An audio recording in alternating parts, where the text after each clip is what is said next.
Good evening dear student. आज की class में हम लोग सॉल्व करेंगे औसत के क्वेश्चन नंबर 14 से। इसके पहले ऑलरेडी मैंने औसत का 2 क्लास ले रखा हूं, जिसमें मैंने आपको बेसिक कॉन्सेप्ट के साथ साथ क्वेश्चन नंबर 1 से लेकर के क्वेश्चन नंबर 13 तक के सारे प्रश्नों का सॉल्यूशन करवा दिया है। यदि वो वीडियो आपने अभी तक नहीं देखा है तो जरूर देखिएगा, डिस्क्रिप्शन में उसका लिंक मिल जाएगा। डियर स्टूडेंट, इस चैप्टर से आपके पॉलिटेक्निक एंट्रेंस एग्जाम में प्रत्येक वर्ष 2 से 3 क्वेश्चन पूछा जाता है, तो प्रत्येक क्वेश्चन का सॉल्यूशन ध्यान से अच्छी तरीके से समझते हुए चलिएगा। तो स्टार्ट करते हैं आज की क्लास। देखते हैं क्वेश्चन नंबर 14। तो क्वेश्चन नंबर 14 आपके सामने है, ध्यान से समझिएगा कैसे सॉल्व करना है। क्वेश्चन नंबर 14 आपका इस प्रकार से है, एक विद्यार्थी साइकिल द्वारा घर से विद्यालय 12 किलोमीटर प्रति घंटे की चाल से गया तथा पुनः 10 किलोमीटर प्रति घंटे की चाल से घर वापस आया, तो बताइए कि विद्यार्थी की औसत चाल क्या है। तो ध्यान से क्वेश्चन नंबर 14 को पढ़ेंगे तो आप देखेंगे कि जो है दूरी है वह समान है, क्योंकि जो विद्यार्थी है वह घर से विद्यालय जाता है और पुनः विद्यालय से घर आता है, यानी कि दूरी आपका समान है। तो मैंने आपको बताया था यदि आपकी दूरी समान हो तो औसत चाल का जो आपका फार्मूला होता है वो आपका होता है 2xy बटे का x धन y के बराबर होता है। कब? यदि दूरी समान हो वहां पर आपके औसत चाल का जो फार्मूला होता है वो आपका 2xy बटे का x धन y के बराबर होता है। जो x आपका होता है वो पहली चाल होती है और जो y आपका होता है वो दूसरी चाल होती है। तो क्वेश्चन नंबर 14 में डीएस में जो आपको पहली चाल दे रखा है 12 किलोमीटर प्रति घंटा, तो 2 गुणे 12 और दूसरी चाल आपका है 10 किलोमीटर प्रति घंटा डिवाइडेड बाय 12 प्लस का 10 आपका हो जाएगा। तो 2 गुणे 12 गुणे 10, अब 12 और 10 जोड़ोगे तो आपका हो जाएगा 22। 2 से काटो तो 11 बार निकलेगा, तो फाइनली आपको मिल जाएगा 12 दाहिना में 120 डिवाइडेड बाय 11। इसको कैंसिल करो तो आपका 11 दाहिना में 110 होता है, 10 हो जाएगा बटे का 11, यानी कि 10 सही 10 बटे 11 होगा किलोमीटर प्रति घंटा। इस तरीके से क्वेश्चन नंबर 14 का जो आंसर होगा वो आपका ऑप्शन नंबर सी सही हो जाएगा। बिल्कुल सिंपल सा क्वेश्चन था। अब देखते हैं डियर स्टूडेंट क्वेश्चन नंबर 15। तो क्वेश्चन नंबर 15 को भी आप ध्यान से समझिएगा, ये भी क्वेश्चन आपका बिल्कुल सिंपल सा क्वेश्चन है। तो क्वेश्चन नंबर 15 आपका इस प्रकार से है, एक परिवार में सोमवार से गुरुवार तक का औसत पानी 136.5 लीटर लगता है तथा मंगलवार से शुक्रवार तक का औसत पानी 134 लीटर लगता है। यदि सोमवार को 132.5 लीटर पानी लगता है तो शुक्रवार को कितने लीटर पानी लगता है ये आपको बताना है। तो ध्यान से क्वेश्चन नंबर 15 को समझिएगा। सबसे पहले ये स्टूडेंट ये देखते हैं कि सोमवार से लेकर के गुरुवार तक कितना पानी का खपत हुआ। तो सबसे पहले ये स्टूडेंट हम लोग निकालते हैं कि सोमवार से लेकर के गुरुवार तक के बीच कुल कितना पानी का खपत हुआ, यानी कि सोमवार से गुरुवार तक, यानी मंडे प्लस का ट्यूसडे प्लस का वेडनेसडे प्लस का थर्सडे, यानी कि सोम मंगल बुध और वीकेंड के बीच कुल कितने पानी का खपत हुआ है इसके बराबर होगा औसत गुणे दिनों की संख्या के बराबर। तो औसत इन 4 दिनों का दे रखा है वो आपका 136.5, यानी कि सोमवार से गुरुवार तक के बीच जो पानी खपत होता है उसका औसत दे रखा है 136.5 और दिनों की संख्या कितनी हो जाएगी 1 2 3 और 4। तो इस तरीके से 136.5 गुणे 4 करेंगे तो आपको सोमवार से गुरुवार के बीच कुल कितना पानी का खपत हुआ उसका पता चलेगा। तो गुणा करा लेते हैं, 4 बचे 20 को 0, 4 24 और 2 26 को 6, फिर 4 दिया 12 2 14 को 4, फिर 4 एकम 4 हो एक 5 एक अंक पे दशमलव लगा दो, यानी कि आपको कितना मिल जाएगा 546 लीटर पानी का खपत होता है सोमवार से गुरुवार के। फिर आगे क्वेश्चन में बोला गया है कि मंगलवार से शुक्रवार तक का जो औसत पानी है वो आपका 134 लीटर है। तो हम लोग मंगलवार से शुक्रवार के बीच टोटल कितना पानी का खपत हो रहा है उसको निकाल लेते हैं। तो मंगलवार से शुक्रवार यानी कि ट्यूसडे प्लस का वेडनेसडे प्लस का थर्सडे प्लस का फ्राइडे, यानी कि मंगलवार बुधवार बृहस्पतिवार और शुक्रवार के बीच कुल पानी का खपत कितना होगा वो औसत गुणे दिनों की संख्या के बराबर होगी। तो औसत जो आपको दे रखा है 134 और दिनों की संख्या आपका 1 2 3 4 है, तो दिनों की संख्या 4 से गुणा कर लो। तो 4 चौक 16 को 6, फिर 4 यहाँ बार है, एक 13 को 3, फिर 4 एकम 4 और 1 5, यानी कि आपका आ गया 536 लीटर। 4 चौक 16 को 6, 4 के बार 1 13 को 3, 4 एकम 4 1 5, 536 लीटर। इसको आप मान लो ये स्टूडेंट समीकरण नंबर 1 और इसको आप मान लो समीकरण नंबर 2। अब करते क्या है, समीकरण 1 में से समीकरण 2 को घटा दो। तो समीकरण 1 आपका क्या है, समीकरण 1 आपका है मंडे प्लस का ट्यूसडे प्लस का वेडनेसडे प्लस का थर्सडे बराबर आपने निकाला है 546 लीटर। और समीकरण जो आपका है ट्यूसडे प्लस का वेडनेसडे और प्लस का थर्सडे प्लस का फ्राइडे बराबर आपने निकाला है 536 लीटर। अब समीकरण 1 और समीकरण 2 को घटा देते हैं। तो देखिएगा घटाएंगे तो क्या होगा, घटा दीजिए सारी वैल्यू को। तो देखिएगा ट्यूसडे से आपका ट्यूसडे कैंसिल होगा, वेडनेसडे से आपका वेडनेसडे कैंसिल होगा, थर्सडे से आपका थर्सडे कैंसिल होगा। तो यहाँ पर आपको मिलेगा मंडे और माइनस का फ्राइडे, मंडे माइनस फ्राइडे। तो 546 में से 536 घटाओगे तो 10 लीटर का अंतर आएगा, यानी कि सोमवार और शुक्रवार के बीच जो पानी खपत का अंतर है वो आपका 10 लीटर है। फिर क्वेश्चन भी आपको दे रखा है कि सोमवार को 132.5 लीटर पानी खर्च होता है। तो सोमवार का वैल्यू रख देते हैं, सोमवार को 132.5 लीटर पानी खर्च होता है।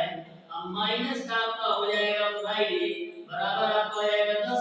तो यहाँ से आप फ्राइडे की वैल्यू निकालोगे तो क्या आएगा 132.5 माइनस 10 के बराबर। तो यहाँ से आपका फ्राइडे की जो वैल्यू आ जाएगी 132.5 में से 10 घटाओगे तो मिलेगा आपको 122.5, यानी कि जो शुक्रवार को पानी की खपत हुई वो आपका 122.5 आएगा, यानी कि क्वेश्चन नंबर 15 का ऑप्शन नंबर बी सही हो जाएगा। अब देखते हैं ये स्टूडेंट क्वेश्चन नंबर 16। तो क्वेश्चन नंबर 16 को भी आप ध्यान से समझिएगा, ये भी क्वेश्चन आपका बिल्कुल सिंपल सा क्वेश्चन है।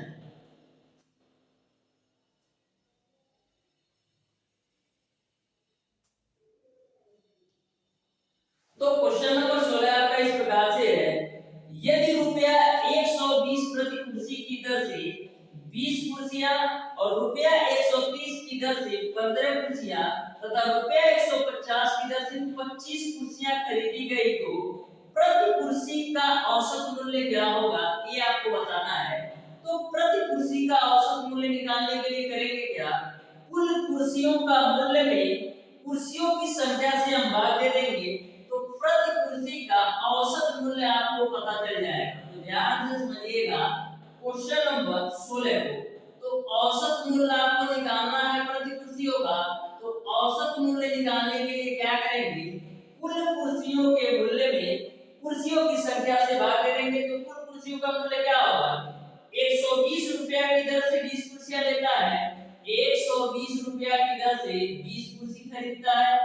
फिर उसके बाद से 130 रुपया की दर से 15 कुर्सी खरीदता है, 130 रुपया की दर से 15 कुर्सी खरीदता है। फिर उसके बाद से 150 की दर से 25 कुर्सी, 150 की दर से 25 कुर्सी खरीदता है। ये आपका कुल कुर्सियों के मूल्य का योग है। कुल कुर्सियों का मूल्य आपका 120 गुणे 20, 130 गुणे 15 और 150 गुणे 25 है। अब कुर्सियों की संख्या कितनी है, तो 20 कुर्सी आपका 120 का खरीदता है और 15 कुर्सी 130 वाला खरीदता है और 25 कुर्सी आपका 150 वाला करता है। इसी को सॉल्व कर लो तो यहाँ से आपका औसत मूल्य आ जाएगा। तो 120 का 20 में गुणा करो तो डबल जीरो आपका हो जाएगा, 12 दूना 24 हो जाएगा, प्लस का 130 का 15 में करो तो एक जीरो है, जीरो नोट कर दो। 15 दिया 45 को 5, अब 15 कम 15 और 4 19 हो जाएगा, प्लस का 150 का 25 में जीरो है तो जीरो नोट कर दो। 25 बचे 125 को 5, अब 25 से कम 25 और 12 कितना हो जाएगा 37, यानी 3750 आ जाएगा। यहाँ पर देखो 25 15 40 और 20 कितना हो जाएगा 7। अब सॉल्व कर लो तो 2400 में 1950 और 3750 जोड़ो तो 0 0 0 तो 0 आ जाएगा। उसके बाद से 5 5 10 0 यानी 10 को 0 हो जाएगा, हासिल एक बचा है, 7 1 8 8 और 9 8 9 17 17 और 3 20 और 21 को 1 हासिल बचा 2 2 और 3 5 1 6 और 2 8 यानी 8100 रुपया कुल कुर्सियों का मूल्य आएगा।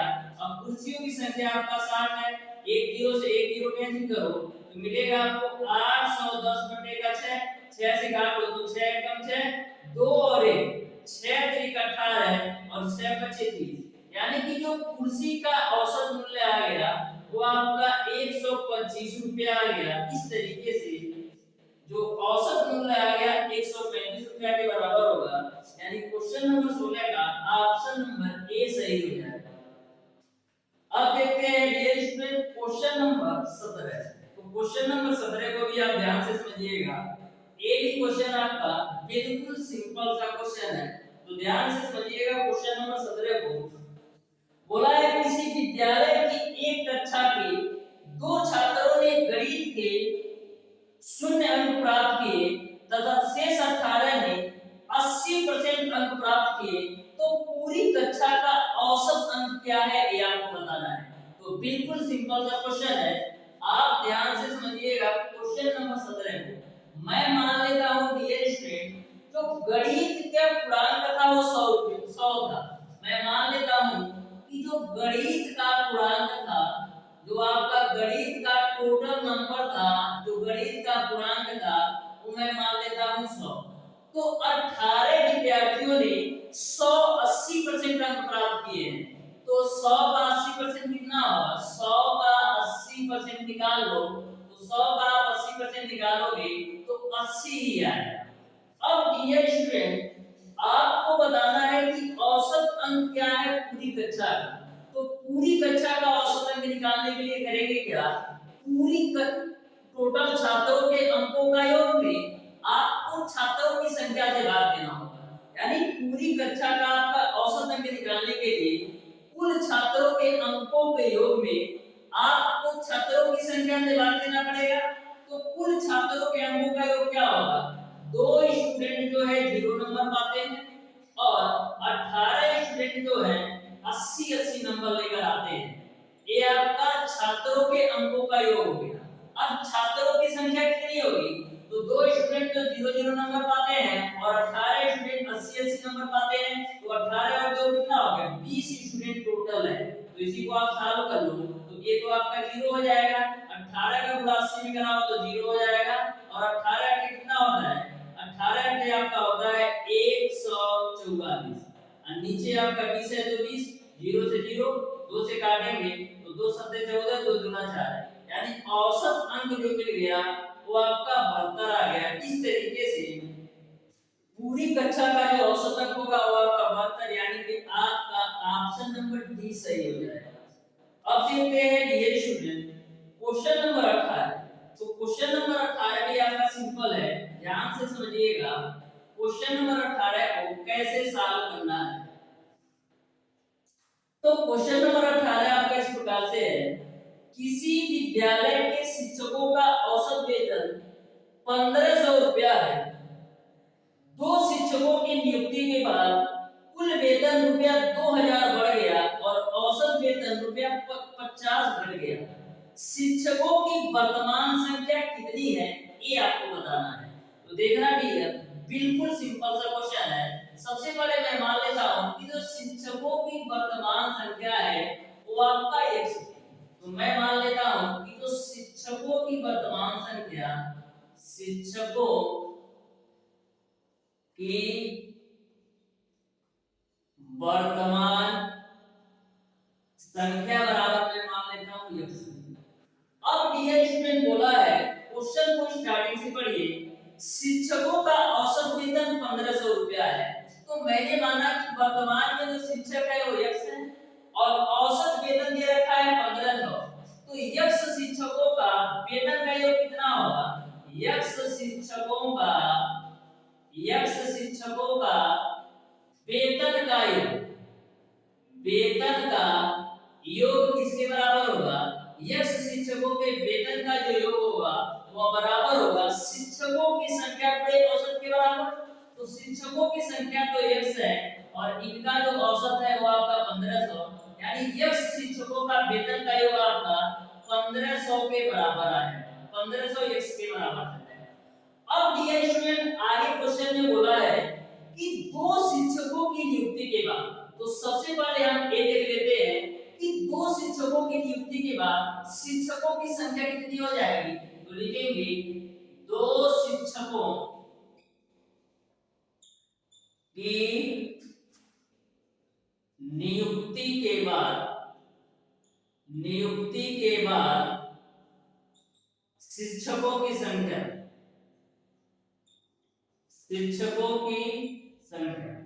तो दो शिक्षकों की नियुक्ति के बाद शिक्षकों की संख्या कितनी होगी? पहले आपका x था, दो शिक्षक और आ गए यानी x + 2 हो जाएगा। इस तरीके से दो शिक्षकों की नियुक्ति के बाद शिक्षकों की संख्या आपका x + 2 हो गया। फिर आगे क्वेश्चन में बोला है कि कुल वेतन 2000 बढ़ जाता है, लेकिन जो आपका औसत वेतन है वो आपका 50 रुपया कम हो जाता है। जब दो शिक्षक आते हैं तो जो आपका कुल वेतन है उसमें तो 2000 बढ़ जाता है, लेकिन औसत वेतन में 50 रुपए की कमी आ जाती है। तो यहाँ पर लिखेंगे x + 2 शिक्षकों का, x + 2 शिक्षकों का वेतन का योग आप निकालो, वेतन का योग। तो x + 2 शिक्षकों के वेतन का योग किसके बराबर होगा? x + 2 शिक्षकों के वेतन का जो योग होगा वह औसत गुणे शिक्षकों की संख्या के बराबर होगा। तो औसत आपका कितना होगा? पहले आपका 1500 का, लेकिन दो शिक्षक जब नियुक्ति होते हैं तो जो आपका औसत वेतन है वो 50 रुपया कम हो जाता है। तो दो शिक्षकों की नियुक्ति के बाद आपका औसत वेतन हो जाएगा 1450 रुपया। क्यों? क्योंकि दो शिक्षकों की नियुक्ति के बाद जो आपका औसत वेतन है वो 50 रुपया कम हो जाता है। तो पहले 1500 था, 50 रुपया कम हुआ है 1450 हो गया। गुणे कर लो आप शिक्षकों की संख्या, तो शिक्षकों की संख्या आपका x + 2। इस तरीके से दो शिक्षकों के नियुक्ति के बाद x + 2 शिक्षकों के वेतन का जो योग होगा वो आपका 1450 रुपए x + 2 के बराबर होगा। अब डियर स्टूडेंट क्वेश्चन के अनुसार जो बोला गया है कि आपके x + 2 शिक्षकों के वेतन का योग 1400 प्लस x + 2 है, तो ऐसे कंडीशन में जो आपका कुल वेतन है उसमें 2000 की वृद्धि हो जाती है। तो पहले कुल वेतन कितना था? 1500 x के बराबर था, इसमें आपका 2000 की वृद्धि हो जाती है। ऐसा क्वेश्चन में बोला है कि दो शिक्षकों की नियुक्ति के बाद जो कुल वेतन का योग है उसमें 2000 की वृद्धि हो जाती है। तो पहले कुल वेतन का योग 1500 x था, उसमें मैंने 2000 की वृद्धि कर दिया।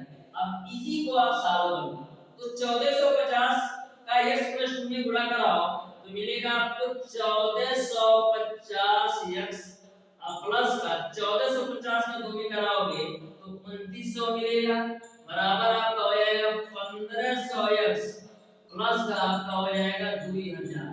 अब देखो 1500 x में से 1450 घटाओगे तो मिलेगा आपको 50 x बराबर 2900 में से 2000 घटाओगे तो मिलेगा आपको 900।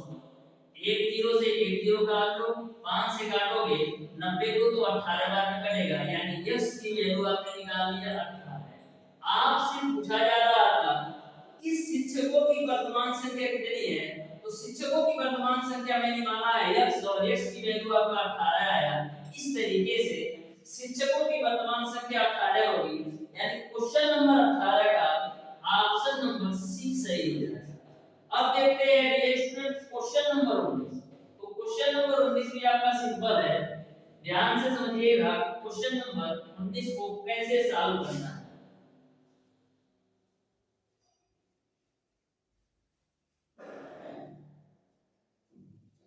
तो क्वेश्चन नंबर 19 आपको इस प्रकार से दे रखा है, 5 बच्चों की औसत आयु 8 वर्ष है।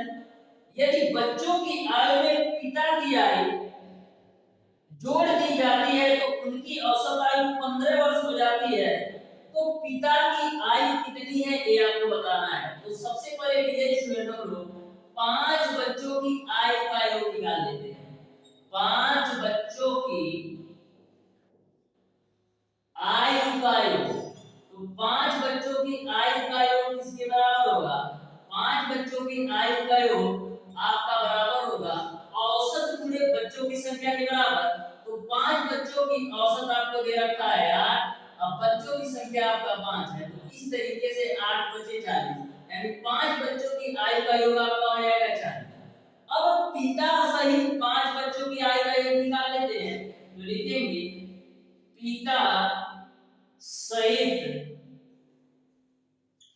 5 बच्चों की आयु का योग, 5 बच्चों की आयु का योग, आयु का योग किसके बराबर होगा? तो पिता सहित 5 बच्चों की जो आयु का योग होगा वह औसत गुणे संख्याओं की संख्या। तो औसत आपको दे रखा है पिता सहित 5 बच्चों का, वो आपको दे रखा है 15।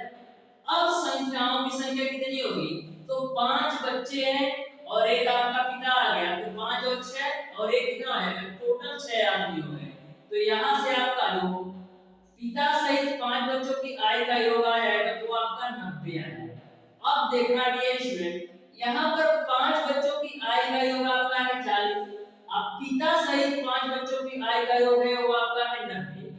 आपको पिता की आयु बताना है तो करेंगे क्या, 5 बच्चों और पिता सहित आयु के योग में से 5 बच्चे के आयु का योग घटा दो, तो 90 में से 40 घटाओगे तो मिलेगा 50 वर्ष, यानी कि जो पिता की आयु है वो आपका 50 वर्ष हो जाएगा। इस तरीके से क्वेश्चन नंबर 19 का ऑप्शन नंबर ए सही हो जाएगा। अब देखते हैं ये स्टूडेंट क्वेश्चन नंबर 20। तो क्वेश्चन नंबर 20 भी आपका सिंपल सा है, ध्यान से समझिएगा क्वेश्चन नंबर 20 को कैसे सॉल्व करना है।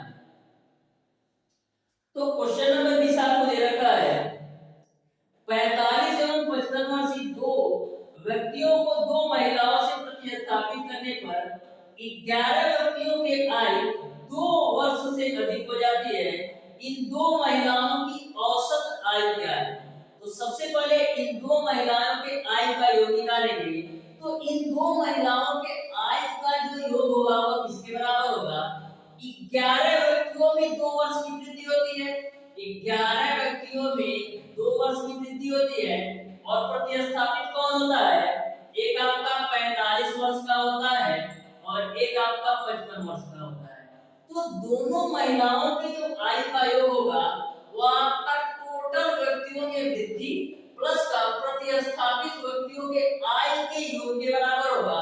तो इसी को आप सॉल्व कर दो तो यहाँ से आपको 22 मिलेगा, अब 45 55 जोड़ोगे तो 100 मिलेगा, यानी कि 122 मिलेगा। इस तरीके से दोनों महिलाओं के आयु का योग हो जाएगा वो आपका 122 हो जाएगा। अब औसत निकाल लो, तो औसत निकालने के लिए क्या करेंगे, आयु के योग में महिलाओं की संख्या 2 है, 2 से भाग दे दो, तो 2 छक्का 12 2 एकम 2, यानी कि महिलाओं का जो औसत आयु होगा वो आपका 61 वर्ष आ जाएगा, यानी कि आपका ऑप्शन नंबर डी सही हो जाएगा। क्वेश्चन नंबर 20 का ऑप्शन नंबर डी सही हो जाएगा। अब देखते हैं डियर स्टूडेंट क्वेश्चन नंबर 21। तो क्वेश्चन नंबर 21 भी आपका सिंपल है, ध्यान से समझिएगा क्वेश्चन नंबर 21 को। बोला है एक बल्लेबाज अपनी 91वीं पूर्ण पारी में कुछ रन बनाता है जिससे उसका औसत 59.6 से बढ़कर 60 हो जाता है। बल्लेबाज ने 91वीं पारी में कितने रन बनाए ये आपको बताना है। तो ध्यान से क्वेश्चन को पढ़िएगा।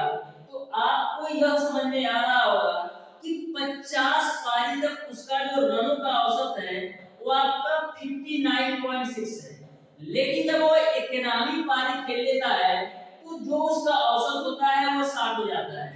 यानी कि 50 पारी तक का उसका औसत जो है वो आपका 59.6 है। 50 पारी तक उसका औसत रन जो है 59.6 है, लेकिन जब वो 91 पारी खेल लेता है तो यही औसत 59.6 से बढ़कर 60 हो जाता है। तो बढ़ा क्यों? क्योंकि यहाँ पर 50 पारी का जो रनों का औसत है वो 59.6 है और 91 पारी जब खेल लेता है तो टोटल 51 पारी का 60 हो जाता है। तो इसी को सॉल्व कर लो, यानी कि 51 पारी के औसत के योग में से आपको 50 पारी के औसत का योग घटाओगे तो आपको पता चलेगा कि 91 पारी में कितना रन बनाया था। तो इसी को आप सॉल्व कर लीजिए। तो यहाँ से डियर स्टूडेंट 1 से 1 जीरो खा जाएगा, यानी आपको मिलेगा 596 गुणे 5। तो कर लो 5 छक 30 को 0, फिर 5 9 45 3 48 को 8, फिर 5 बचे 25 और 4 कितना होगा 29, 25 4 आपका हो जाएगा 29, यानी 2980 आ गया 50 पारी के रनों का योग। अब ये आपका 51 पारी के रनों का योग निकाल लो। तो ये आपका 0 है तो 0, 6 कम 6 और 6 बचे 3, यानी कि 3060 जो है 51 पारी के रनों का योग है और 50 पारी के रनों का योग 2980 है। तो 3060 में से आप 2980 घटाओ, तो 3060 में से 2980 को घटाओगे तो 80 रन मिलेगा, यानी कि 91 पारी में वो 80 रन बनाया था। इस तरीके से क्वेश्चन नंबर 21 का ऑप्शन नंबर बी सही हो जाएगा। अब देखते हैं डियर स्टूडेंट क्वेश्चन नंबर 22। तो क्वेश्चन नंबर 22 भी आपका सिंपल है, ध्यान से समझिएगा। इस चैप्टर से जितना भी क्वेश्चन पूछा जाएगा बिल्कुल सिंपल क्वेश्चन पूछा जाएगा, बस आपको उसका बेसिक कॉन्सेप्ट अच्छी तरीके से पता होना चाहिए। बोला है 10 मेजों तथा 5 कुर्सियों को रुपया 2000 में खरीदा गया। यदि एक कुर्सी का औसत मूल्य रुपया 120 हो तो एक मेज का औसत मूल्य क्या होगा ये आपको बताना है। तो बहुत ही सिंपल सा क्वेश्चन है। क्वेश्चन में बोला है 10 मेजों तथा 5 कुर्सियां, तो 10 मेजों 10 मेज और 5 कुर्सी, यानी 5 कुर्सी, 10 मेज और 5 कुर्सी का जो मूल्य है वो आपका है 2000 रुपया। फिर आगे बोला है कि यदि एक कुर्सी का औसत मूल्य 120 रुपया है, तो एक कुर्सी का यदि औसत मूल्य, एक कुर्सी का औसत मूल्य 120 रुपया होगा तो 5 कुर्सी का औसत मूल्य क्या होगा? तो 5 कुर्सी का जो औसत मूल्य होगा वो कितने के बराबर होगा? 120 गुणे 5 यानी 600, यानी कि एक कुर्सी का यदि औसत मूल्य 120 रुपया होगा तो 5 कुर्सी का निकालोगे तो 600 रुपया आएगा। तो यहाँ से आपका है 10 मेज और 5 कुर्सी का मूल्य आपने निकाल लिया है 600, बराबर है आपका 2000 रुपया। तो यहाँ से आप ये स्टूडेंट 2000 में से 600 घटाओगे तो 1400 मिलेगा, यानी कि आपको 10 मेज का मूल्य मिल जाएगा 1400 रुपया। 0 से 0 काटो तो एक मेज का औसत मूल्य क्या आ जाएगा? एक मेज का औसत मूल्य आपका 140 रुपया आ जाएगा। इस तरीके से क्वेश्चन नंबर 22 का ऑप्शन नंबर सी सही हो जाएगा। अब देखते हैं डियर स्टूडेंट क्वेश्चन नंबर 23। तो क्वेश्चन नंबर 23 भी आपका सिंपल सा है और ऐसा क्वेश्चन अक्सर आपके एग्जाम में पूछा जाता है। तो ध्यान से समझिएगा क्वेश्चन नंबर 23 को। बोला है 10 पुस्तकों का औसत मूल्य रुपया 12 है, जबकि इनमें से 8 का औसत मूल्य रुपया 11.75 है। शेष दो पुस्तकों में एक का मूल्य दूसरे के मूल्य से 60% अधिक है। इन दो पुस्तकों का अलग अलग मूल्य क्या है ये आपको बताना है। तो ध्यान से समझना, बिल्कुल सिंपल सा क्वेश्चन है। बोला है 10 पुस्तकों का औसत मूल्य 12 रुपया है, तो सबसे पहले हम 10 पुस्तकों का कुल मूल्य निकाल लेते हैं। तो लिखेंगे 10 पुस्तकों का कुल मूल्य। तो 10 पुस्तकों का कुल मूल्य निकालने के लिए करना क्या होगा? आपको औसत गुणे पुस्तकों की संख्या में गुणा करना पड़ेगा। तो 10 पुस्तकों का औसत है 12 और पुस्तकों की संख्या आपका है 10, तो 12 दाई 120 आ जाएगा। यानी 10 पुस्तकों का जो कुल मूल्य है वो आपका 120 रुपया के बराबर है। फिर आगे बोला है 8 का औसत मूल्य आपका 11 रुपया 75 पैसा है, तो 8 पुस्तकों का कुल मूल्य निकाल लेते हैं। 8 पुस्तकों का कुल मूल्य, तो 8 पुस्तकों का जो कुल मूल्य होगा वो बराबर होगा औसत पूरे पुस्तकों की संख्या। तो औसत तो दे रखा है 11.75, अब पुस्तकों की संख्या आपका 8 है, तो गुणा करा लो। 8 25 40 को 0, 8 7 56 4 60 को 0, 8 एकम 8 से 14 को 4, 8 एकम 8 1 9, यानी कि 2 अंक का दशमलव लग जाएगा, यानी कि आपको 94 रुपया मिल जाएगा। 8 पुस्तकों का जो कुल मूल्य है वो आपका 94 रुपया। तो 10 पुस्तकों का कुल मूल्य 120 रुपया है और 8 पुस्तकों का कुल मूल्य आपका 94 रुपया है, तो यहाँ से आप घटा करके निकाल सकते हो 2 पुस्तकों का कुल मूल्य। तो यहाँ से आप निकाल लो 2 पुस्तकों का कुल मूल्य। तो 2 पुस्तकों का कुल मूल्य कैसे निकालोगे? 10 पुस्तकों के कुल मूल्य में से 8 पुस्तकों का कुल मूल्य घटा लो, तो 10 पुस्तकों का है 120 माइनस का 8 पुस्तकों का 94, 120 में से 94 घटाओ तो मिलेगा आपको 26 रुपया। यानी 2 पुस्तकों का जो कुल मूल्य है वो आपका 26 रुपया है। फिर कंडीशन दे रखा है कि एक का मूल्य दूसरे के मूल्य से 60% अधिक है। तो मैं मान लेता हूँ पहली जो पुस्तक है उसका मूल्य 100 रुपया है और दूसरी जो पुस्तक है उसका मूल्य मैं y लूंगा। पहली पुस्तक का मूल्य मैं 100 रुपया मान लेता हूँ और दूसरी पुस्तक का y लूंगा। क्वेश्चन में कंडीशन दे रखा है कि एक का मूल्य दूसरे के मूल्य से 60% अधिक है। तो पहले का मूल्य मैंने x माना है और जो दूसरे का मूल्य है वो आपका एक दूसरे से 60% अधिक है, तो दूसरे का मूल्य है y का मूल्य क्या होगा? पहले से 60% अधिक। तो पहले पुस्तक का मूल्य 100 रुपया है, इस पर भी 60% अधिक मूल्य देता है, तो ये निकाल दो। तो यहाँ से डिविजन स्टूडेंट 0 से 0 कैंसिल, तो यहाँ से y की वैल्यू क्या आएगी? x हो जाएगा। अब देखो ये आपका हो जाएगा 6x बटेगा 10, तो यहाँ से आप सॉल्व करोगे y की वैल्यू निकलेगी 1.6x के बराबर। यानी कि पहली पुस्तक का मूल्य आपका यदि 100 रुपया है तो दूसरी पुस्तक का मूल्य आपका 1.6x रुपया के बराबर होगा। जैसा कि क्वेश्चन में बोला है कि एक का मूल्य दूसरे के मूल्य से 60% अधिक है, तो इस तरीके से पहले का मूल्य 100 रुपया के बराबर आएगा और दूसरी पुस्तक का मूल्य आपका 1.6x के बराबर होगा। तो डियर स्टूडेंट पहली पुस्तक का मूल्य 100 रुपया, दूसरी पुस्तक का मूल्य 1.6 रुपया का जो योग है वो आपका 26 रुपया के बराबर है। तो 1.6 और x जोड़ोगे मिलेगा आपको 2.6x बराबर 26 रुपया। 2.6 से 26 को काटोगे तो 10 बार में कटेगा, यानी x की वैल्यू आपने निकाल लिया 10 रुपया। x की वैल्यू आपने निकाल लिया 10 रुपया, यानी पहली पुस्तक का जो मूल्य आ जाएगा वो तो आपका आ जाएगा 10 रुपया। दूसरी पुस्तक का मूल्य कितने के बराबर है? 1.6x के बराबर है। तो 1.6 x की वैल्यू रख दो 10, तो 1.6 से पूरे 10 कराओगे तो 16 मिल जाएगा। यानी पहली पुस्तक का मूल्य आपका है 10 रुपया और दूसरी पुस्तक का मूल्य आपका है 16 रुपया। इस तरीके से क्वेश्चन नंबर 23 का ऑप्शन नंबर बी सही हो जाएगा। पहली पुस्तक का मूल्य 10 रुपया और दूसरी पुस्तक का मूल्य 16 रुपया। इस तरीके से डियर स्टूडेंट आज की क्लास में मैंने आपको बताया औसत के क्वेश्चन नंबर 14 से लेकर के क्वेश्चन नंबर 23 तक के सारे प्रश्नों का सॉल्यूशन। फिर भी यदि आपको किसी भी क्वेश्चन में कोई भी डाउट या कोई भी कंफ्यूजन हो तो आप उसे कमेंट बॉक्स में कमेंट करके जरूर बताइएगा। ये वीडियो अच्छा लगा हो तो वीडियो को लाइक और चैनल को सब्सक्राइब जरूर